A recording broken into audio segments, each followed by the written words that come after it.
नमस्कार दोस्तों, आप सभी का सिविल पांडा के YouTube चैनल पर स्वागत, वंदन, अभिनंदन है।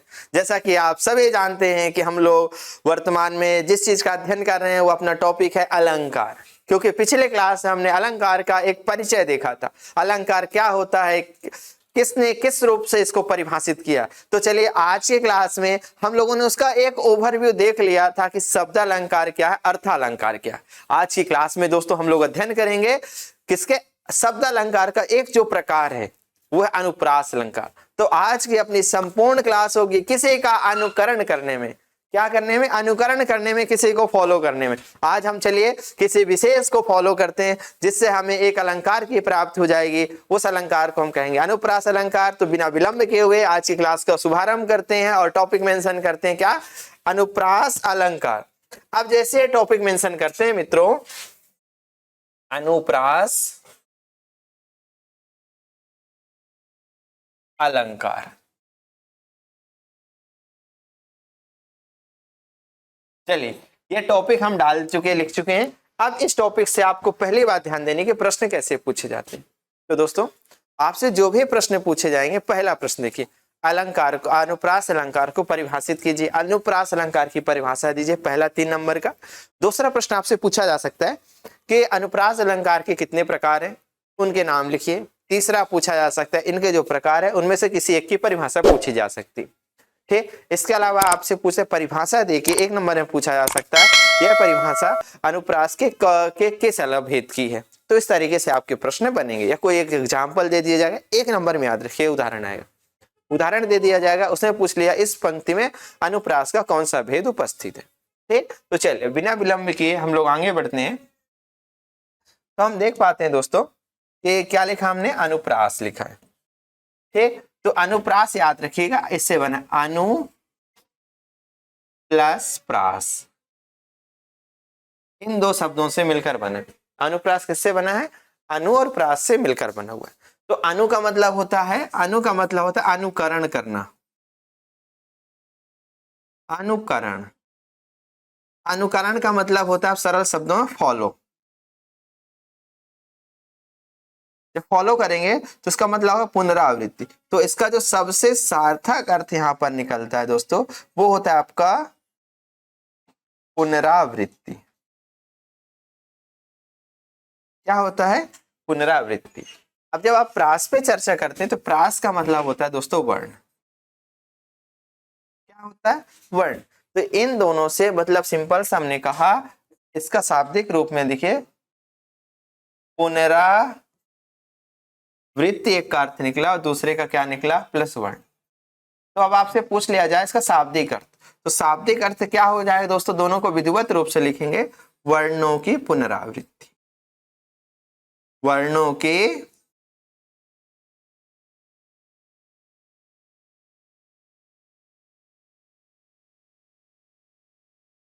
पुनरावृत्ति। क्या अनुप्रास अलंकार में क्या होता है, वर्णों की पुनरावृत्ति। यहां से आप परिभाषा भी देखिए, क्योंकि अनुप्रास के बाद जुड़ा हुआ है अलंकार। तो अलंकार का अर्थ क्या होता है, कल ही हम लोगों ने देखा था, इसका मतलब होता है सौंदर्य, चमत्कार। क्या होता है, सौंदर्य चमत्कार होता है। तो यहां से आपकी परिभाषा बन जाएगी, क्या, जब किसी काव्य में वर्णों की पुनरावृत्ति के कारण सौंदर्य उत्पन्न होता है तब वहां पर आपका अनुप्रास अलंकार होता है। क्या परिभाषा बन गई दोस्तों, सिंपल से आपकी परिभाषा बन गई। परिभाषा आप लोग लिख लीजिए, पहला तो आप लिख लीजिए शाब्दिक अर्थ। क्या लिख लीजिए, शाब्दिक अर्थ। शाब्दिक अर्थ आपका क्या हो गया, वर्णों की पुनरावृत्ति। ठीक है, आप लिख लेंगे क्या, वर्णों की ये पूरा चार्ट आप बना लीजिए। इसके बाद दूसरा पॉइंट हो गया आपके सिंपल से परिभाषा। परिभाषा क्या हुई दोस्तों, जब किसी काव्य में, जब किसी काव्य में वर्णों की पुनरावृत्ति के कारण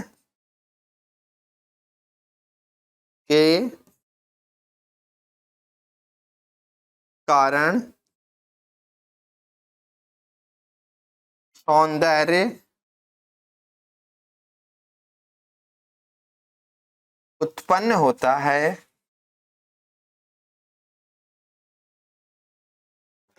तब वहां उपस्थित अलंकार कौन सा होता है? अनुप्रास अलंकार होता है।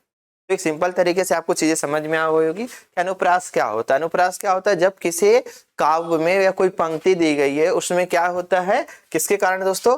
वर्णों की आप परिभाषा में भी अंडरलाइन ऐसे कर दीजिए, किसके कारण? वर्णों के पुनरावृत्ति कारण क्या लिखा? सौंदर्य उत्पन्न होगा। तब आप पर वहां पर कौन सा अलंकार होता है? अनुप्रास अलंकार होता है। ये एक तो नॉर्मल चीज हो। अब अपन ये समझते कैसे पहचाने कि अनुप्रास अलंकार है कि नहीं। तो इसके लिए आपको दो चीजों पर गौर करना होगा। चलिए, परिभाषा और इस समान सा परिचय आपको समझ में आ चुका होगा। तो हम लोग दोस्तों अब आगे देखते हैं अनुप्रास कैसे होता। हमने कहा वर्णों की पुनरावृत्ति होती। तो जब वर्णों की पुनरावृत्ति होती किस रूप में होती? जैसे मान लीजिए कल ही हम एक लाइन बोले थे आपसे, आपने सुनी होगी यदि ध्यान दिया होगा कि चंदू के चाचा ने चंदू की चाची को चांदनी रात में चांदी के चम्मच से चटनी चढ़ाई। चूंकि चलिए बहुत बड़ा लिखने के लिए बहुत ज्यादा कॉम्प्लिकेटेड हो जाएगा, तो एक छोटा सा उदाहरण लेते हैं जिसको हम आसानी से लिख सकें।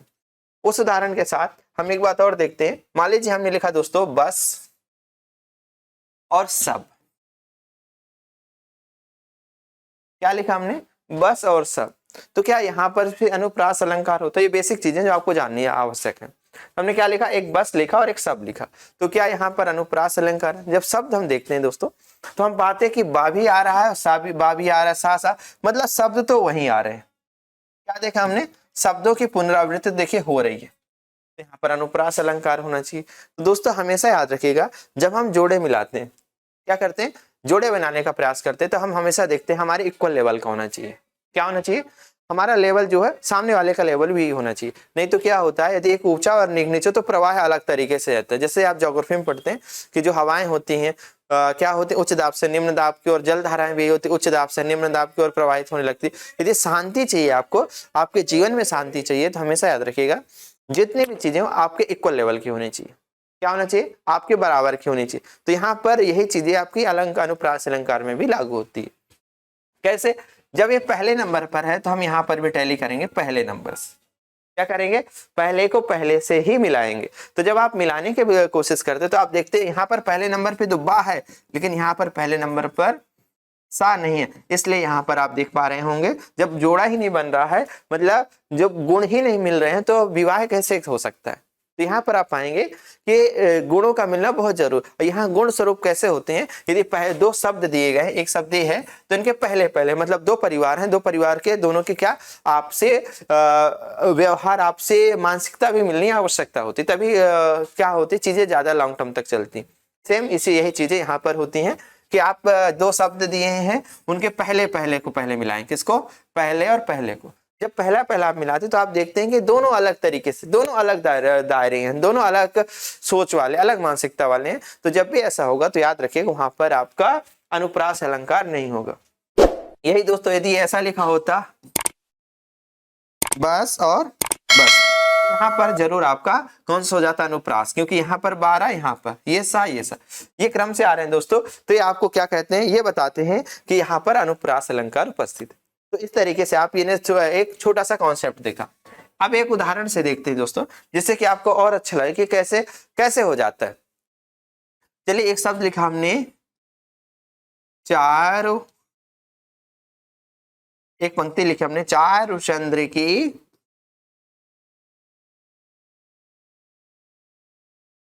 चंचल किरणें। क्या लिखा हमने? चारु चंद्र की चंचल किरणें। अब हमें कैसे चेक करना है कि अनुप्रास है कि नहीं? इसके लिए दोस्तों जो भी पंक्ति दी रहे तो आप सबसे पहले क्या करें, उसको शब्दों को डिवाइड कर लीजिए, कौन कौन से शब्द दिए हुए। तो आप देखेंगे तो 1 2 ये 3, ये आप शब्द उठा लें। शब्द उठाने के बाद आप क्या करेंगे? प्रत्येक शब्द के पहले पहले पहले वर्ण को मिलाइए। क्या वर्णों की पुनरावृत्ति हो रही कि नहीं हो रही? वर्ण मीन्स अक्षर, यहाँ पर सेम ही चीजें। ठीक, वर्ण और अक्षर जब तक हम संधि पढ़ते हैं तब तक दोनों में अंतर मान के चलते हैं।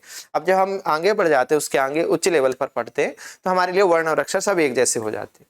तो जब आप देखते हैं इसका पहला हमें चा दिखा, इसका पहला क्या दिखा? चा दिखा, इसका पहला क्या दिखा? चा दिखा। ठीक, दूसरे में तो अलग अलग है। तो यहाँ पर आप देख पा रहे होंगे, क्या देखा आपने कि देखिए चा भी कई बार आ रहा है। देखिए पहले पहले नंबर पे आ गया ना, मतलब वर्णों की पुनरावृत्ति एक से अधिक बार आया कि नहीं आया, आया है ना, एक दो तीन बार आ गया। तो जब भी ऐसी परिस्थिति बनती है तो आप हमेशा याद रखिएगा वहां पर कौन सा होता है, वहां पर आपका अनुप्रास अलंकार होता है। क्या होता है, अनुप्रास अलंकार होता है। जैसे बंदह गुरुपद पदम परागा सूरज सुवास सरिस अनुरागा। चलिए एक ये उदाहरण हो गया। एक सिंपल सा दूसरा उदाहरण यदि आप देखना चाहें तो आप सिंपल सा कोई भी एक उदाहरण उठा सकते हैं। जैसे यही वाला हमने बोला, और एक जैसे पद्माकर की कुछ पंक्तियां हैं, या मान लीजिए हम ऐसा बोल देते, भव्य भावों में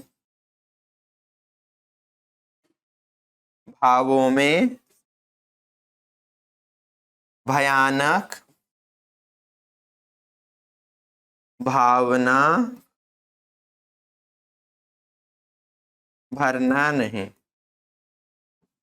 ठीक है, तो क्या यहाँ पर अनुप्रास अलंकार है, तो वही चीजें आपको फॉलो करनी है। आप स्पष्ट करेंगे, सबसे पहले शब्दों पे जाएंगे, एक दो तीन चार, ये पांच, इधर छह। ठीक, जब शब्द पे आप जाएंगे मित्रों तो आप इसके बाद की जो पोर्शन होगा आपका उस स्टेप को फॉलो करिए, ज्यादा दिमाग नहीं लगाना है। स्टेप को आप देखते हो तो यहाँ पर भी पहला क्या आ रहा है, भा आ रहा है। इस शब्द का पहला क्या आ रहा है, भा आ रहा है। इस शब्द का पहला क्या, भा भालू है, इसका भी पहला भा है और इसका भी पहला भा है। मतलब आप देख पा रहे होंगे, थोड़ा सा भी कॉमन सेंस लगाते हैं कि भा देखिए, एक दो तीन चार पांच, एक दो तीन चार पांच, भा भालू पांच बार आ रहा है। तो आप ये देखेंगे भा के अनेक बार आवृत्ति हो गई कि नहीं होगी, इसलिए यहाँ पर क्या अंश आपका अनुप्रास अलंकार होता है। ठीक, तो इतना तो आप समझ चुके होंगे अनुप्रास अलंकार समानतम कैसे पहचानते हैं, है ना। अब आगे आते हैं अनुप्रास अलंकार के प्रकार कैसे होते हैं और कैसे हम आगे चीजों का अध्ययन करेंगे। ठीक, चलिए अब अपन हेडिंग डालेंगे अनुप्रास अलंकार के प्रकार। क्या डाला दोस्तों, प्रकार। तो आपसे पूछ लिया जाए अनुप्रास अलंकार के कितने प्रकार होते हैं, तो अब हम आगे लिखते हैं, उसके बाद हम संख्या लिखेंगे कि आप काउंट कर लें जिससे कि आपको याद रहे। तो जब हम प्रकार की चर्चा करते हैं दोस्तों, तो क्रम से आप देखिएगा, क्रम से देखेंगे तो आप प्रकार भी नहीं भूलेंगे और इनकी पहचान भी नहीं भूलेंगे। ठीक है ना। क्या काम ने, क्या कहा हमने दोस्तों कि अनुप्रास अलंकार के प्रकार। जब हमें प्रकार का अध्ययन करना है तो कुछ चीजों पर हमें गौर करना होता है, जिससे कि हम बिल्कुल भी गलतियां न। इसमें सबसे जो महत्वपूर्ण बात होती है वो होती है कि हमें क्रम याद होना चाहिए। क्या होना चाहिए दोस्तों, क्रम। और यदि हमें क्रम याद नहीं होता है तब चीजें डिस्टर्ब होना चालू होती है, ये बात याद रखिएगा। ठीक है, तो अपन क्रम से देखते हैं। सबसे पहला होता है दोस्तों छह का अनुप्रास अलंकार। क्या होता है,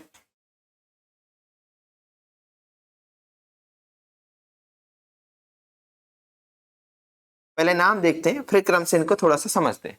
पहला होता है आपका छह का अनुप्रास। दूसरा होता है दोस्तों वृत्त्यानुप्रास।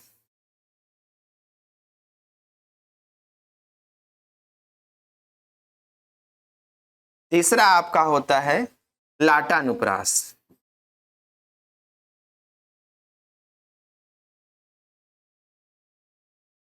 चौथा आपका होता है श्रुत्यानुप्रास।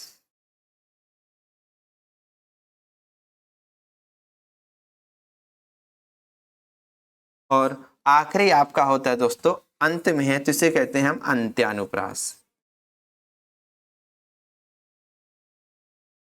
ठीक, अब आप गौर से देखिएगा क्या लिखा हमने, छह का अनुप्रास, वृत्त्यानुप्रास, लाटानुप्रास, श्रुत्या। तो आप यहाँ काउंट कर पा रहे हैं कितने प्रकार है, पांच। ये प्रश्न दोस्तों अभी 2021 मुख्य परीक्षा में 3 नंबर का पूछा गया था कि अनुप्रास अलंकार के कितने प्रकार होते हैं, उनके नाम लिखिए। अब देखिए सिंपल, सबसे पहले लिखा है छह का अनुप्रास।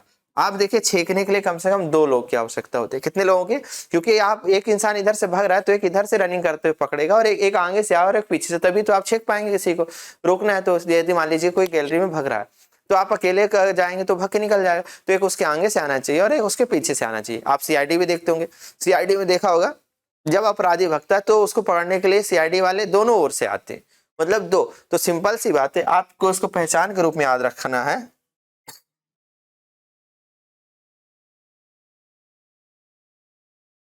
वर्णों की आवृत्ति एक बार।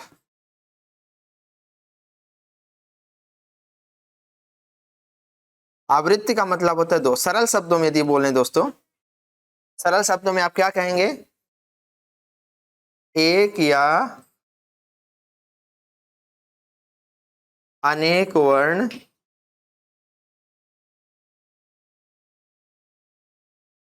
सक्रम व स्वरूपतः एक बार आते हैं।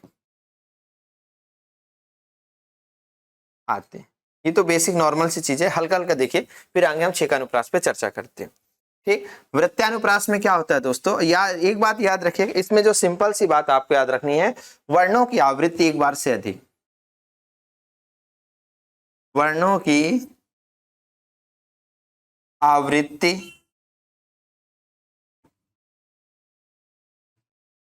एक बार से अधिक।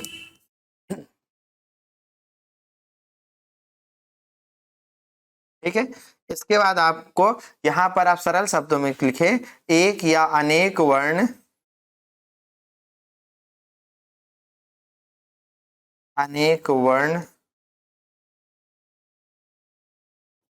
स्वरूपतः व सक्रम से कम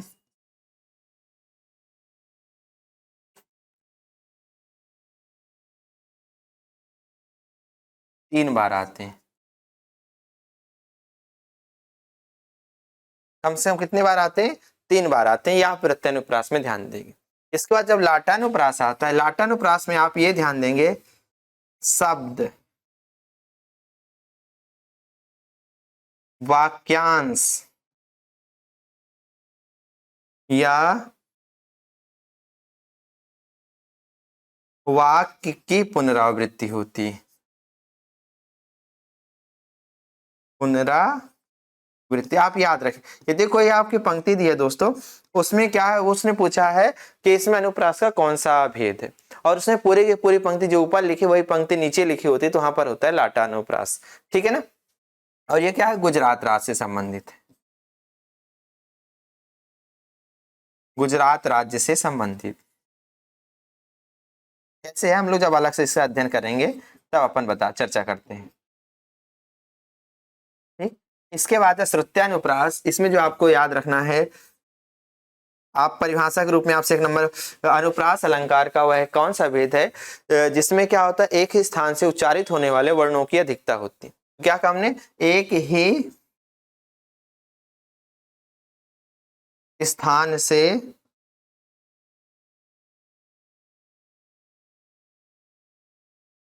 उच्चारित होने वाले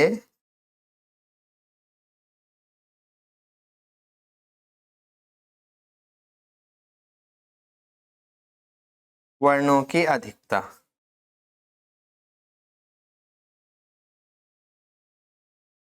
ठीक, किसमें होती है, आपके श्रुत्यानुप्रास में। जैसे कंठ हम लोगों ने वर्णमाला पढ़ा दोस्तों, कंठ से उच्चारित होने वाले पर क ख ग घ, तालु से उच्चारित होने वाले, तो जो पंक्ति दी रहेगी दोस्तों, उसमें मान लीजिए जितने वर्ण हो उसके कम से कम 60% वर्ण क्या होंगे, एक ही स्थान से उच्चारित होने वाले। आप सरल तरीके से देखें तो एक ही वर्ग के वर्णों की आपको वहां पर अधिकता दिखाई देगी, उनकी प्रायोरिटी जैसे ज्यादा होगी।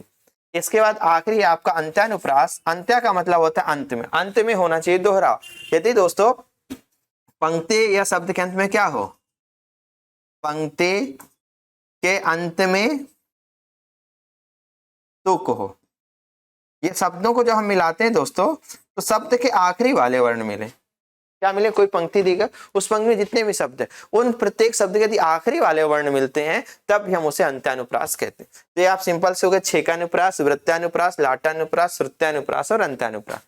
ठीक है, वो अब हम लोग क्रम से चर्चाएं करते हैं किसके बारे में, पहले छेकानुप्रास के बारे में। तो चलिए छेकानुप्रास हम डालते हैं हेडिंग। ठीक है दोस्तों, तो पहली हेडिंग हुई अपनी छेकानुप्रास अलंकार की, छेकानुप्रास अलंकार की।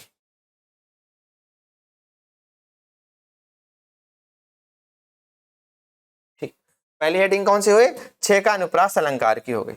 और जब छेकानुप्रास आए तो आप देखिए आपसे प्रश्न कैसे, पहला तो 1 नंबर का प्रश्न बन सकता है, छेकानुप्रास अलंकार में छेक शब्द का अर्थ क्या होता है।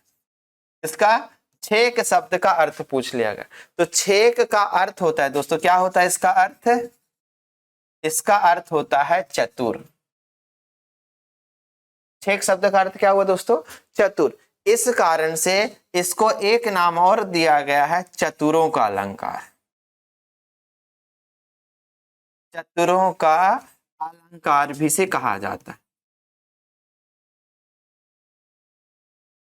क्या कहा जाता है? चतुरों का अलंकार। अब आपसे मान लीजिए एक नंबर में ऐसा पूछ ले परिभाषा कि अनुप्रास अलंकार का वह कौन सा भेद है जिसमें वर्णों की एक बार आवृत्ति स्वरूपतः व सक्रम से होती है? तो क्या हो जाएगा? 6। यही चीज हमने लिखा। हमने क्या है? ये सिंपल सा है, थोड़ा सा हम संक्षिप्त में लिख रहे हैं। अनुप्रास अलंकार का भेद, दोस्तों भेद और प्रकार एक ही चीज होती है। अनुप्रास अलंकार का भेद जिसमें एक या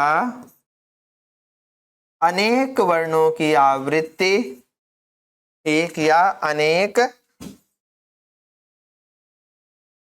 वर्णों की आवृत्ति स्वरूपतः व सक्रम से होती है।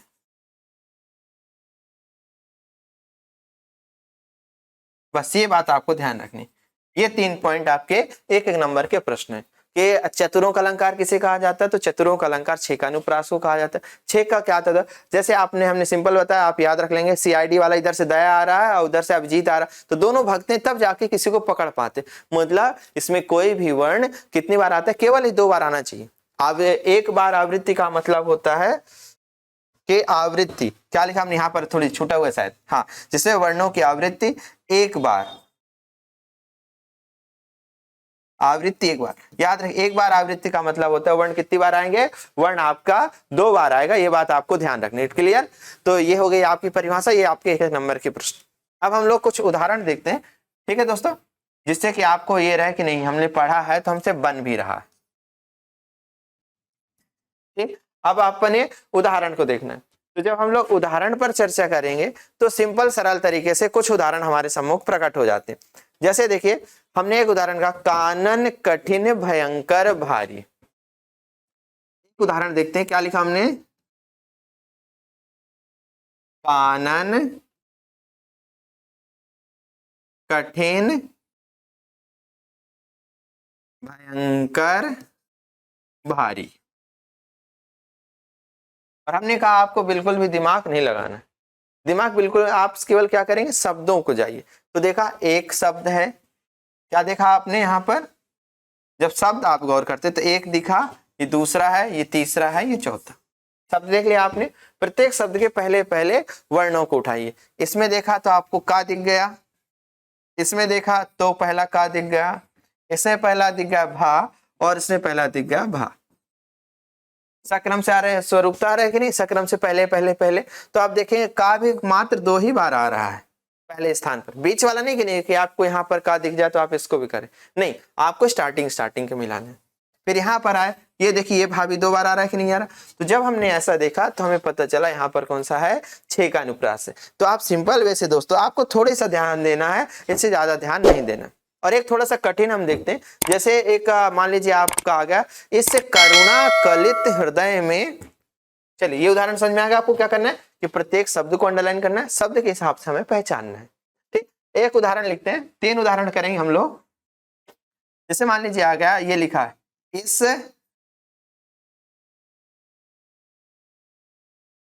करुणा कलित हृदय में,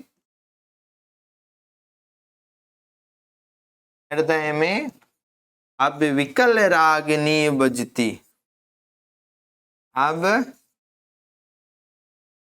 विकल रागिनी, चलिए बजती लिखा है, आप समझ जाइए, लिखा।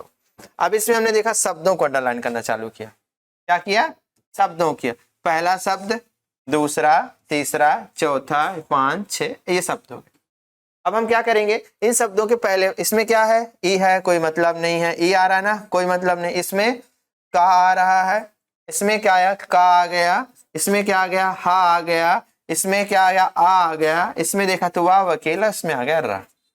अब हमने देखा क्या कोई वर्ण सक्रम से आ रहे हैं क्या? अच्छा, ये का पहले पहले स्थान पर आ गए, मतलब का वर्ण कितने बार आया? आप देख पा रहे हो का यहाँ पर आ गया है 2 बार।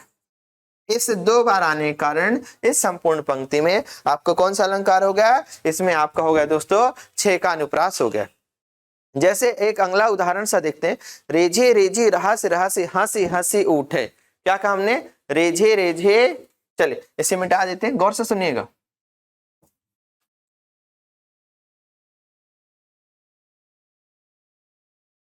रेझे रेझे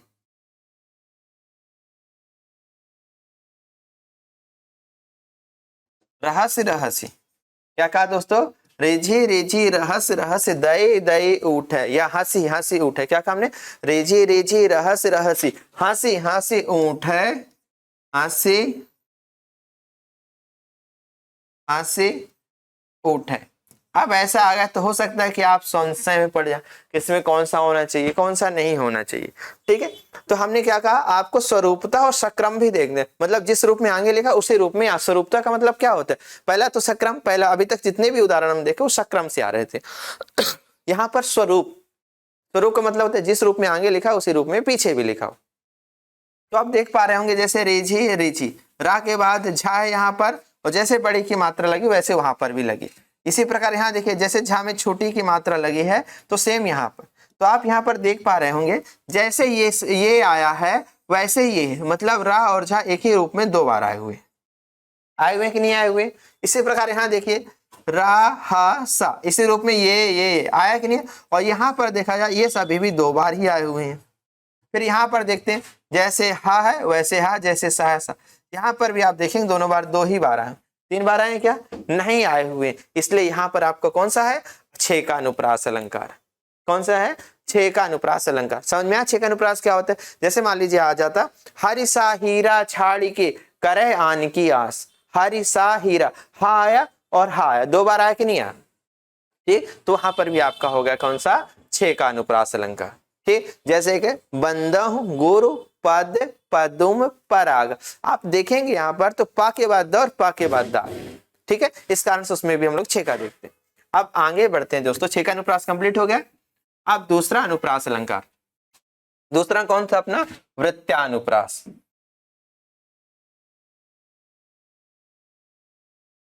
वृत्त्यानुप्रास, वैसे देखा जाए दोस्तों तो सबसे उचित जो अनुप्रास हम हमेशा पढ़ते आते हैं वो वृत्त्यानुप्रास ही पढ़ते हैं।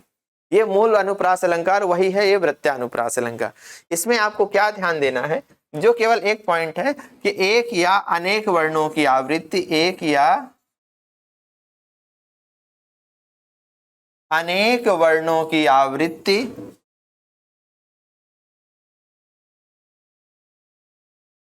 एक से अधिक बार,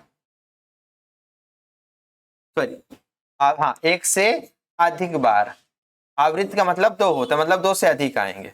तो इसका मतलब ये तो आपके एग्जाम के लिए होगा, थ्योरी के रूप में यदि पूछ लिया कि अनुप्रास अलंकार का वह कौन सा भेद है जिसमें एक या अनेक वर्णों की आवृत्ति एक से अधिक बार होती, तो आपको कौन सा? वृत्त्यानुप्रास अलंकार है। अब सरल से अपने समझने के लिए है तो सिंपल अपन कर लें, वर्ण कितनी बार आना चाहिए? वर्ण कम से कम 3 बार आए। वर्ण कितनी बार आना चाहिए? 3 बार आना चाहिए। ठीक है, तो ये आपको हो जाएगा वृत्त्यानुप्रास।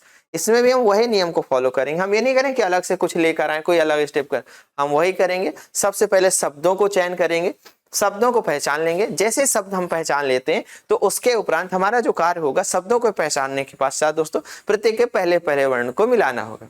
जैसे देखिए अब इसके कुछ उदाहरण समझ में आ गई, परिभाषा क्या होती है। चलिए अब इसका जब हम उदाहरण देखते हैं, पहला उदाहरण जो हमने स्टार्टिंग में लिखा था उसी को लिखते हैं यहाँ पर। चारु चंद्र के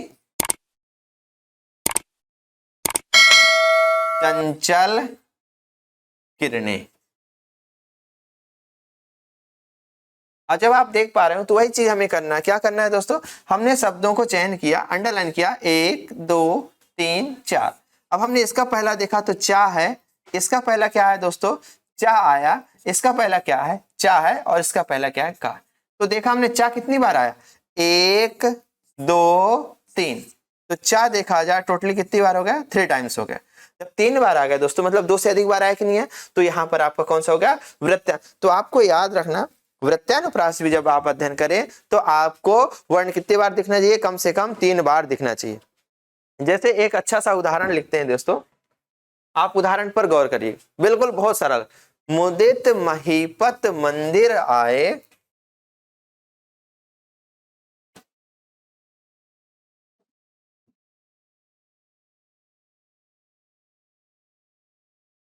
मुदित महीपत मंदिर आए, ठीक है, सेवक सचिव सुबंत बुलाए। सेवक सचिव सुबंत बुलाए। ठीक, चलिए ये कोई पंक्ति दी हुई है तो हम कैसे चेक करेंगे, तो हमारा वही काम, हमारा काम परिवर्तित नहीं होगा, जिस रूप से हम करते हैं इस रूप में हम करते रहेंगे। तो हमने देखा तो इसका अंडरलाइन कर लिया, 1 2 3 4, 1 2 3 और 4, ये हो गए। हमने देखा इसका पहला क्या है, माँ है। इसका पहला क्या निकला दोस्तों, इसका भी माँ निकला। इसका पहला क्या निकला, माँ निकला। निकला कि नहीं निकला, समझ में आई बात है। अब हम यहाँ पर आते तो यहाँ पर भी क्या निकला, पहला सा निकला। यहाँ पर क्या निकला, यहाँ पर भी सा निकलता है, यहाँ पर भी सा निकलता है। जब हमने देखा तो हमने देखा भाई ये तो 3 बार आ रहा है, कितने बार, 3 टाइम्स हो गया। यहाँ पर देखा तो यहाँ पर ये भी कितनी बार आता, 3 बार, मतलब माँ 3 बार आता है और साथ ही साथ सा भी 3 बार आता है। आया कि नहीं है। अब देखिए 2 से अधिक बार आ रहे हैं, मतलब हमने क्या कहा, न्यूनतम 3 बार आना चाहिए। तो देखिए 3 बार आ रहा है कि नहीं आ रहा, जब 3 बार आ रहा है दोस्तों, इसलिए इस पंक्ति में आपका कौन सा अलंकार है, वृत्त्यानुप्रास। समझ में आया, मुदित महीपत मंदिर आए, सेवक सचिव सुबंत बुलाए। ठीक, अब कुछ उदाहरण हम बोल रहे हैं जो लिखेंगे नहीं, तो आपको ध्यान रखना है। जैसे हमने एक उदाहरण लिखा था, भव्य भावों में भयानक भावना भरना नहीं, तो आप देखेंगे भाव बहुत बार आ रहा है। इसी प्रकार पद्माकर जी की कुछ पंक्तियां हैं जो ऋतु से संबंधित, ऋतु से संबंधित है। जैसे उन्होंने एक पंक्ति लिखी थी, कूलन में केलिन में कुंजन में कछारन में, कूलन में केली में कुंजन में कछारन में, कलिन कालीन किलंकत है। क्या कहा उन्होंने, कूलन में केली में कुंजन में कछारन में, कलिन कालीन किलंकत। तो आप देख पा रहे हो इस पूरी पंक्ति में का शब्द को बहुत बार रिपीटेशन हो रहा है। इसी प्रकार से एक लाइन और लिखी थी, बगन में बागन में बगर्यो बसंत है, तो ये भी आपकी कौन सी हो जाएगी, वृत्त्यानुप्रास का उदाहरण हो जाए। तो उम्मीद करते हैं आपको छेकानुप्रास और वृत्त्यानुप्रास दोनों भली भांति तरीके से समझ में आ चुके होंगे। ठीक है, तो अब आते हैं दोस्तों तीसरा जो प्रकार है, तीसरा अपना प्रकार है लाटानुप्रास। लाटानुप्रास, लाटा का मतलब ये दोस्तों लोट पोट हो जाना। और ये नामकरण कैसे पड़ता है, नामकरण की आप थोड़ी थ्योरी पे आप जाते हैं तो आप जान पाते हैं कि अपने इतिहास में एक लाट प्रदेश होता था। तो लाट प्रदेश में जो कवियों का समूह हुआ वहां संग्रहित हुआ, उन्होंने जिस अलंकार में अपनी काव्य रचनाएं की, तो उनके द्वारा जो अलंकार प्रयोग किया गया था वो कहलाया लाटानुप्रास। तो आपने इसके नामकरण में जाते हैं तो नाम इसका किसके कारण पड़ा, लाट प्रदेश। ठीक, और ये लाट प्रदेश कहां पर है दोस्तों, गुजरात राज्य में वर्तमान में। तो आप इसका सिंपल सा आंसर क्या देंगे, गुजरात राज्य में प्रयोग किए जाने वाले उपरांत अलंकार कौन सा है, लाटानुप्रास। अब इसमें क्या आप परिभाषा क्या देंगे, तो सिंपल से देखिए, अनुप्रास अलंकार का वह भेद,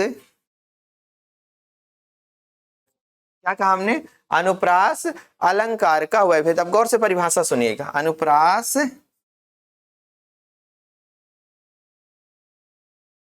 अलंकार का, अनुप्रास अलंकार का वह भेद, क्रम, एक सेकंड दोस्तों, अच्छा इसे थोड़ा उठाओ, बात कर पाओ। ठीक है, तो चलिए, सॉरी दोस्तों थोड़ा सा डिस्टरबेंस हुआ, आगे बढ़ते हैं। अनुप्रास अलंकार का वह भेद, क्या लिखा हमने, अनुप्रास अलंकार का वह भेद जिसमें, जिसमें शब्द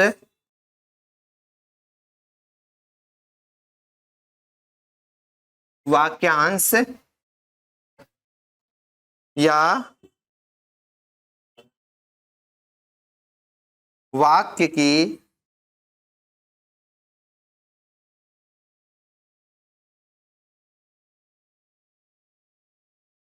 पुनरावृत्ति हो परंतु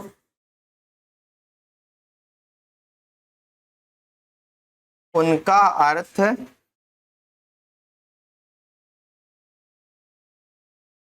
अपरिवर्तित रहे, अर्थ अपरिवर्तित रहे। क्या रहे?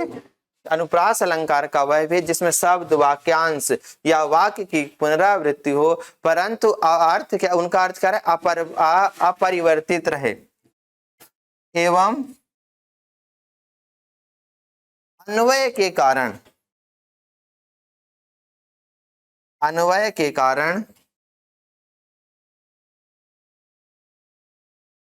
क्या हो? अन्वय के कारण अर्थ में परिवर्तन, अर्थ में परिवर्तन। ठीक, आप थोड़ा सा यहाँ असमंजस में होंगे, शब्द ने क्या लिखा? अर्थ अपरिवर्तित, मतलब वो जो शब्द होते हैं दोस्तों, जो वाक्य है, उस शब्द है वाक्यांश, उनका अर्थ वही रहेगा, शब्दों का अर्थ नहीं बदलता। लेकिन जो अन्वय होता है ना, अन्वय क्या हो जाता है? अन्वय परिवर्तित हो जाता है, अन्वय के कारण पूरा अर्थ बदल जाता है। तो आप इस परिभाषा को ध्यान रखिएगा, थोड़ा सा परिभाषा में कॉम्प्लिकेटेड है। ठीक है, तो हमने क्या कहा? जब क्या होना चाहिए? शब्द वाक्यांश या वाक्यों की पुनरावृत्ति होती है, क्या होती है? और उनका प्रत्येक बार अर्थ क्या रहता है? एक रहे रहता है, अर्थात अर्थ परिवर्तित नहीं होता है। क्या रहे? पुनरावृत्ति हो, एक परंतु उनका अर्थ परिवर्तित ना रहे। या आप यहाँ पर परंतु में आपको संशय हो रहा तो आप ऐसा भी लिख सकते हैं, और वाक्यों की पुनरावृत्ति हो और आप संशय में ना रहे, वैसे भी सही है। यदि ऐसा करते थे उनका अर्थ अपरिवर्तित रहे, फिर यहाँ पर हमें लिखना पड़े, यहाँ पर क्या लिखना रहेगा? परंतु। क्या लिखेंगे? परंतु अन्वय के कारण अर्थ बदल जाए, अर्थ बदल जाए।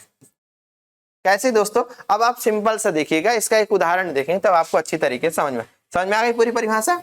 अब आप देखिए, उदाहरण देखिए, एक हमने लिखा, ये उदाहरण आप देखिएगा गौर से। क्या लिखा हमने?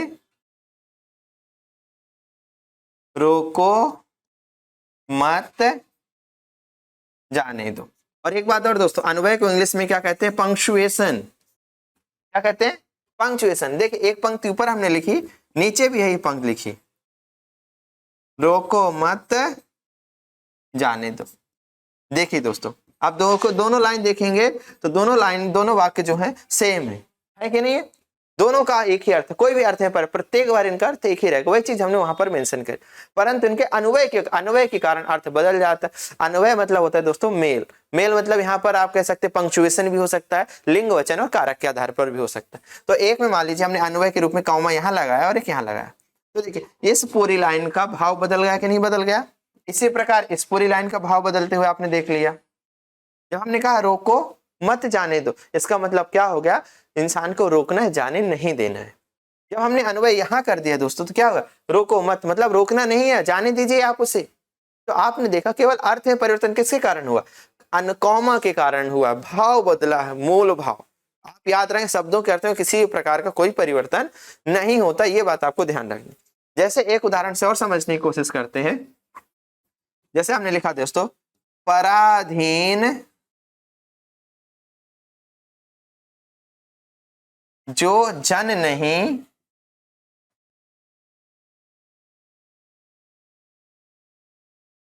स्वर्ग नरक ताहे। तो देखिए ऊपर जो लाइन लिखी ना, यही लाइन को हम नीचे हूबहू उतार देते हैं। पराधीन जो जन नहीं स्वर्ग नरकता हेतु। आप देख रहे होंगे दोस्तों, इसकी यही खूबसूरती लाटा नुप्रास, जो लाइन ऊपर लिखी वही लाइन नीचे लिखी, बस अंतर क्या हो रहा है? कॉमा का। इसमें क्या कहा? पराधीन जो जन नहीं, जो व्यक्ति दूसरे के अधीन नहीं है उसको नरक में भी क्या मिलेगा? स्वर्ग मिलेगा। फिर पराधीन जो जन, जो व्यक्ति दूसरों के अधीन है नहीं स्वर्ग नरक तक, मतलब उसको स्वर्ग में भी नरक के दर्शन होते हैं। तो आप देख पाएंगे केवल और केवल अल्प विराम के कारण इन दोनों वाक्यों में क्या हो गया, अंतर हो गया। तो जब भी दोस्तों ऊपर वाली लाइन में जो लिखा वही नीचे लाइन में लिखा है तो वही कहलाता है लाटानुप्रास। ये बात आप क्लियर रखिए। जैसे एक लाइन बोलते अब लिखेंगे नहीं, राम भजन जाके नहीं, राम भजन जाके नहीं जात विपत्ति पास।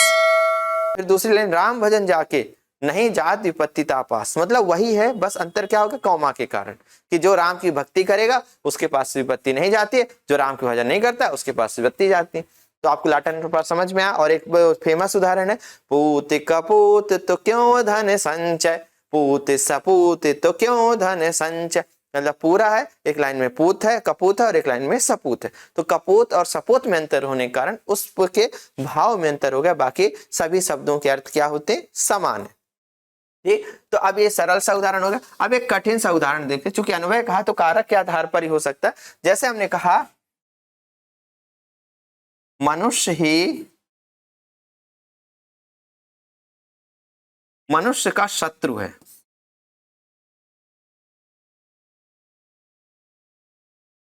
ये सबसे कठिन सा उदाहरण है।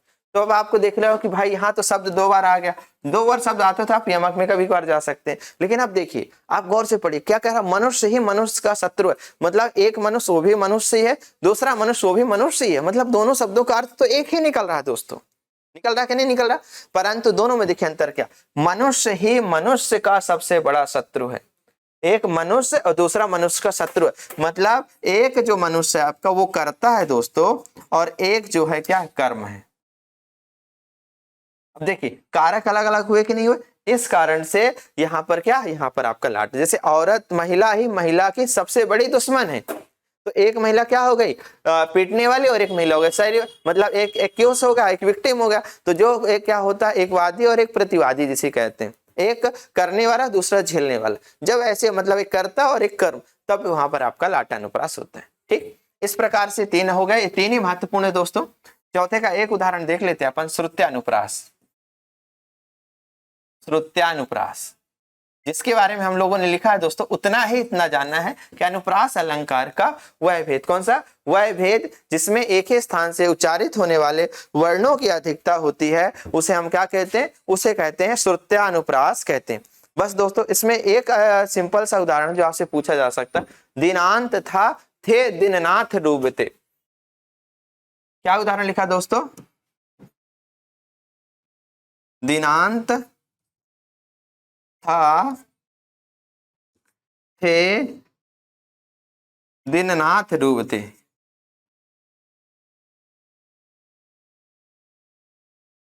अब इसमें आपको पता क्या करना, प्रत्येक शब्द से वर्णों को उठाना।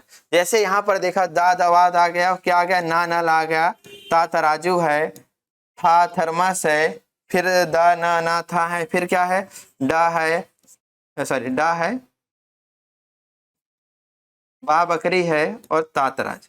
आप देखिए ये इसमें ये वर्ण आ रहे हैं। अब आप देख पा रहे हो क्या इसमें किस स्थान से उच्चारित होने वाले वर्णों की आवश्यकता है, या किस वर्ग के वर्णों की आवश्यकता अधिकता है। तो आप देखते ता वर्ग, ता में क्या होता है, ता तराजू, ता थ द ध और ना।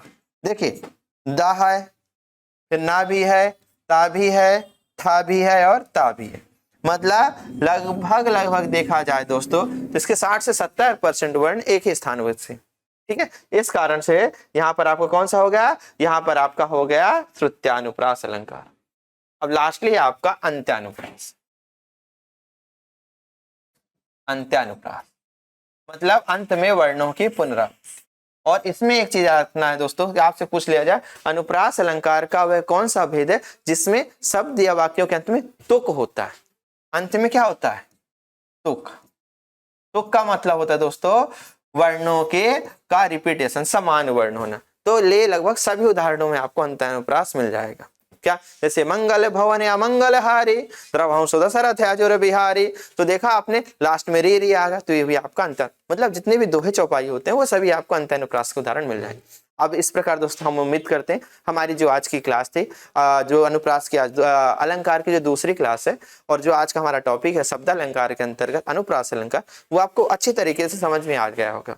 इसी तरीके से इसी उम्मीद के साथ दोस्तों आज के क्लास को समाप्त करते हैं। अनुमति दीजिए, नमस्कार।